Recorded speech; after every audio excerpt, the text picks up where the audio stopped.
I anledning af 60-året for Schuman-erklæringen blev Europadagen fejret over hele landet. Udover at uddele kage i Aalborg og Aarhus, var Europabevægelsen på gaden i Hillerød for at sprede det glade budskab. Goddag. Det er jo Europadag.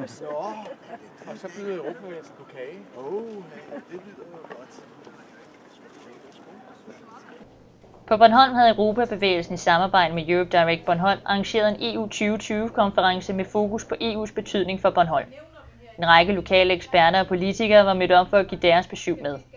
Her ses Bornholms borgmester, Winnie Grosbøll, fortælle om de udfordringer, som Bornholm står overfor som en del af Udkantsdanmark. Ikke blot matcher strategiens hovedmålsætninger for en stor del vores visioner, men der følger også penge med i gennemførelsen af strategien, og dermed et godt afsæt for de konkrete handlinger, som skal opfylde visionen.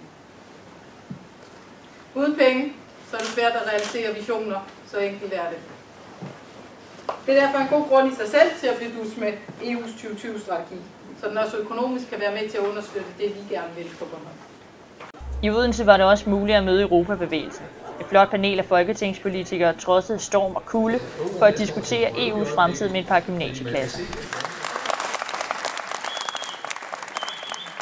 Sidst, men ikke mindst, kunne man møde Europabevægelsen i Dyrehaven nord for København. Her fejrede Europabevægelsen både Mors Dag og Europadagen under sloganet EU giver mor ret. Sammenfaldet mellem Europadagen og Mors Dag var nemlig en oplagt mulighed for at sætte fokus på de ting, EU gør for Europas mødre. 2 folketingskandidater, Jan Warmerdam for Venstre og Sofie Carsten Nielsen for De Radikale, var også mødt op for at diskutere, hvordan man kan ligestille mor med far på arbejdsmarkedet.